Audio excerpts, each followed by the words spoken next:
ठीक है बच्चों, हम पढ़ते हैं प्राकृतिक संसाधन। प्राकृतिक संसाधन प्रकृति में उपस्थित वह पदार्थ जो हमारे लिए अति उपयोगी हैं, प्राकृतिक संसाधन कहलाते हैं। ठीक है, संसाधन क्या होते हैं? संसाधन हम उन्हें ही कहते हैं जिनका हम उपयोग कर सकें, उन्हें ही हम संसाधन कहते हैं। साथ ही साथ जैसे मिट्टी, जल, वायु, पौधे, वन, वन्य जीव, खनिज पदार्थ आदि, ये क्या है? प्राकृतिक संसाधन है हमारे। ठीक है, और प्राकृतिक संसाधन जो है उनके प्रकार ये हम देख लेते हैं। एक तो रहता है नवीकरणीय संसाधन और एक है अनवीकरणीय संसाधन। नवीकरणीय संसाधन क्या है? इनका हम उपयोग कर लेते हैं, उपयोग के बाद में ये हम भूजैवीय रसायन से ये गुजर कर फिर बाद में पुनः चक्र से ये गुजरते हुए ये पुनः हमें प्राप्त हो जाते हैं। जैसे जल है, वायु, मृदा, जीव आदि।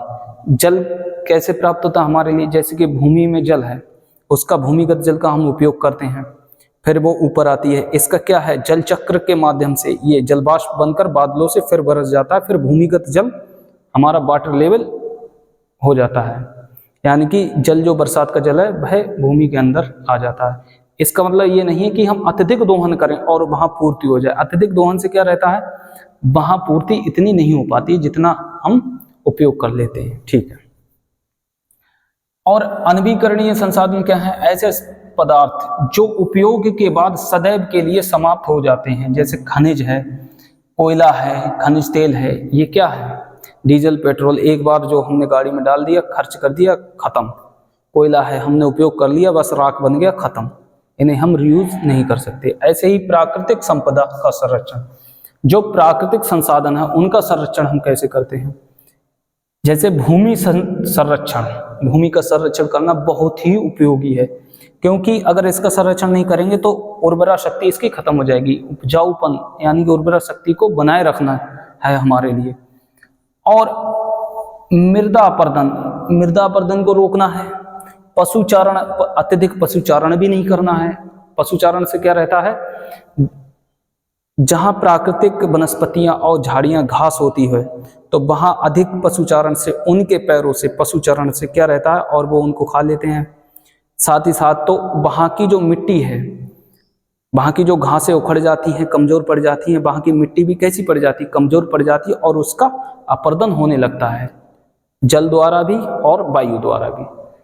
तो अत्यधिक पशुचारण भी, ये भी हानिकारक है। और ढलान पर कृषि, अगर ढलानों पर कृषि करें तो हम कैसे करें? सीढ़ीनुमा कृषि करें, जिससे मिट्टी की उर्वरा शक्ति और उसमें जो उपयोगी तत्व हैं वो बने रहें। ठीक है, अगर ढलान पर कृषि हमने सीढ़ीनुमा नहीं की तो उसके जो उपयोगी तत्व हैं वह क्या होंगे? बह जाएंगे। जल संरक्षण, जल संरक्षण भी बहुत जरूरी है। जैसे कृत्रिम तालाब बनाना, जैसे गांव में क्या करते हैं? तालाब बना दिए। तालाब हमारे भूमिगत जल, जो ग्राउंड वाटर लेवल है, उसके लिए बनाए रखने के लिए सहायक रहता है।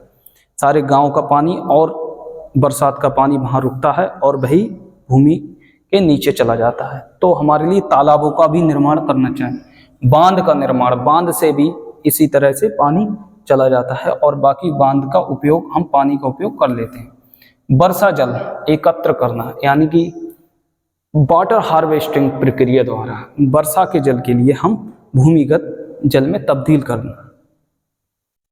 वन संरक्षण, वन का संरक्षण यानी कि जंगलों का संरक्षण करना भी बहुत जरूरी है।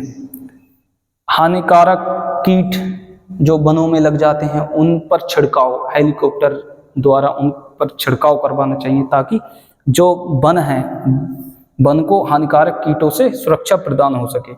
तथा बीमारी, विभिन्न प्रकार की बीमारी हैं, उन पर ध्यान देना चाहिए।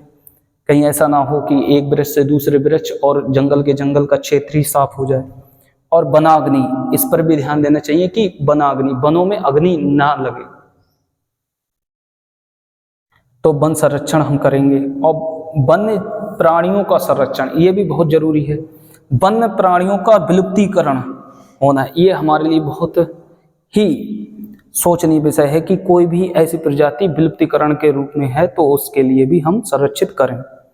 शिकार शिकार हम किसी एक विशेष जानवर का ही शिकार यदि हम करते हैं या उससे ही हम अपने उपयोग की वस्तु देखते हैं तो हम उसके लिए वो भी विलुप्तीकरण के रूप में आ जाएगा।